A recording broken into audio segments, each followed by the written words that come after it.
Doctor Ismail बुलीदी साहब भी senate की कार्रवाई देखने के लिए आए। हम उसको सेनेट में खुशामदीद कहते हैं। तरतीब तो यही बना था कि तमाम पार्लिमानी लीडर्स की लिस्ट है मेरे सामने, वो सारे बात करेंगे, मगर एक सेनेटर को कोई इमरजेंसी है। अगर जी सेनेटर पोंजो साहब ने जाना है किसी इमरजेंसी में इस्लामाबाद से बाहर।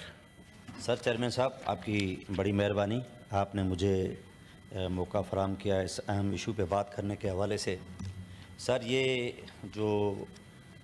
अभी रिसेंट जो वाक़या हुआ है पहलगाम में, सबसे पहले तो मैं वो लोग जो उसमें जान बैक हो गए हैं उसकी फैमिली से, उसके परिवार से अफसोस का इज़हार करता हूँ। लेकिन सर, हम पाकिस्तानी कौम जो हैं वो कभी भी ये नहीं चाहते थे कि हमारे दरमियान कोई इस किस्म का तसादम हो। लेकिन आज उस नेश पे हम पहुँचे हैं कि जब ये वाक़या हुआ है तो सबसे पहले इंडिया का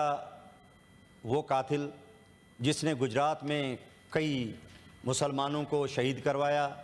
हालांकि ये हिंदू मज़हब के मुताबिक ये कहते हैं कि हम गोश्त भी इस्तेमाल नहीं करते हैं, लेकिन उन्हें अपनी सियासत का आगाज़ जो किया था वो उन्होंने बेकसूर मुसलमानों को शहीद करवा के अपनी सियासत का आगाज़ किया था। और आए दिन ये मोदी जो है वो इंतहा पसंद है, अपने मुल्क को इंतहा पसंदी की तरफ चला रहा है। इससे पहले वो मुल्क जिसमें बड़े सगीर था, वहाँ जो बड़े बड़े लीडर साहिबान पैदा हुए, आज भी वहाँ अब्दुल कलाम जैसे लोग उन्होंने उस धरती पे जन्म लिया, लेकिन वो अमन के गहवारा बने और उन्होंने अमन की बात की। लेकिन ये शख्स जब से आया है और इसने उस इलाके को अपने मजहबी चुगल में डाल दिया है और आए दिन वो मज़हब के बुनियाद पर उसने सियासत की। जब उन्होंने बाबरी मस्जिद पे हमला करके उन्हें शहीद करवाया था, तो उसके बाद आप देखें कि आज वही वक्त है, इसी इलेक्शन में अयोध्या की वो सीट जो है वो हार चुके हैं, क्योंकि वहाँ के लोगों ने उसी फैसले को देर आयत दुरुस्त समझा और उन्होंने कहा कि ये फसाद करवाने की बुनियाद पर उन्होंने सियासत का आगाज़ किया। आज उस इलाके के लोगों ने बीजेपी को रिजेक्ट कर दिया। सर, ये अभी इस वक्त रिसेंट जो वाक़या हुआ है जिस पे उन्होंने, क्योंकि ये तो बहाना ढूंढते रहे हैं और सियासत ही उनकी इन चीज़ों पर है, आए वक्त कहीं ना कहीं ये चीज़ें उठाकर वो अपनी सियासत करते रहे, तो अभी उन्होंने इस वाक़े को अपना अहम समझकर दूसरे दिन ही बग़ैर किसी इन्वेस्टिगेशन, बग़ैर किसी वेरिफिकेशन, ना कोई शवाहिद मिले, ना कोई सबूत मिले, और फिलफौर उन्होंने पाकिस्तान के ऊपर ये इल्ज़ाम लगाया। पाकिस्तान की 28 करोड़ आवाम की दिलों की धड़कन पर उन्होंने एक डाका डाला, उन्हें इमोशनल बनाने की कोशिश की। हम ये मुतालबा करते हैं कि जिस तरीके से उन्होंने पाकिस्तान से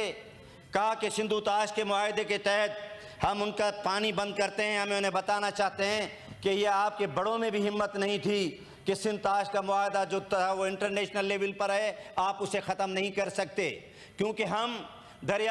सिंधु दरिया के रहने वाले लोग, सिंधु माथरी के रहने वाले लोगों ने तब भी पानी पर झगड़ा किया था, पानी हमने नहीं दिया था, तो आज भी हम अपना पानी नहीं देंगे, अपने हिस्से का पानी। आप उसका अंदाज़ा सिर्फ इससे लगा लें कि हम दो सूबों के दरमियान अगर पानी का इशू है तो हम आपस में कितना लड़ जाते हैं, तो हमें आपको कैसे ये कबूल कर सकते हैं और कैसे माफ़ कर सकते हैं। और सिंध और पाकिस्तान के तमाम सूबे जो हैं वो मुत्तफ़िक हैं, तमाम पॉलिटिकल पार्टीज़ इस बुनियादों पर हम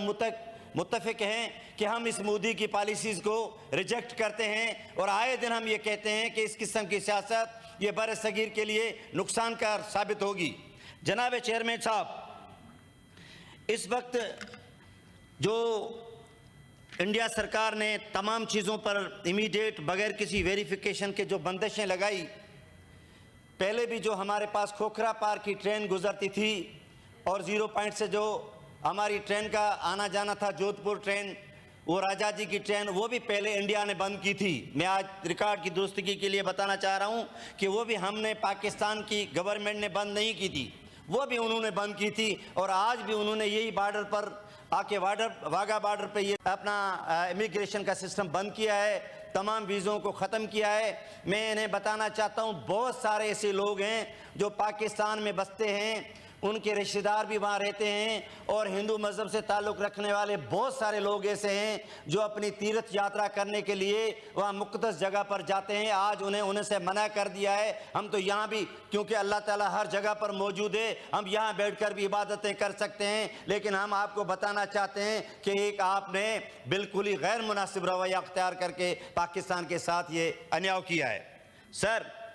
मोदी की आप इस सियासत से अंदाज़ा लगा सकते हैं कि आज भी हम इंडिया में बहुत सारे शेड्यूल कास्ट दलित बसते हैं, और दलित कम्युनिटी के साथ उनका रवैया क्या है। आज भी उनके वहाँ बर्तन अलग रखे गए हैं, आज भी उनके बच्चों को अच्छी तालीम नहीं दी जाती है, आज भी उन दलित शेड्यूल कास्ट के बच्चों को स्कूलों में, बेहतर स्कूलों में नहीं एडमिशन दी जाती है। आज भी वहाँ के दलित जो हैं वो भटक रहे हैं, शेड्यूल कास्ट के लोग जो हैं अपने वहाँ परेशान हैं। तो मैं अपनी पाकिस्तान की गवर्नमेंट से ये अपील करता हूँ कि बराए मेहरबानी वो दलित, वो शेड्यूल कास्ट जो मजबूरन उनके चंगुल में फंसे हुए हैं, मेहरबानी करके ऐसी वीज़ा की पॉलिसी अख्तियार करें कि वो बहुत सारे लोग हैं जो पाकिस्तान से मोहब्बत करना चाहते हैं, पाकिस्तान से उनकी दिली लगन है, तो उनके साथ जो ये नाइंसाफ़ी हो रही है वो ख़त्म होनी चाहिए। और सर, मैं आज इस मौके की मुनासबत से ये भी बात करता हूँ कि बहुत अच्छा हुआ है कि पाकिस्तान की गवर्नमेंट ने इमीडिएट जो एक्शन लिया और तमाम चीज़ों के जो फैसले किए हैं वो पूरी पाकिस्तानी आवाम उसको सराह रही है। लेकिन मैं एक गुजारिश करता हूँ, एक डिस्क्रिमिनेशन हो जाएगा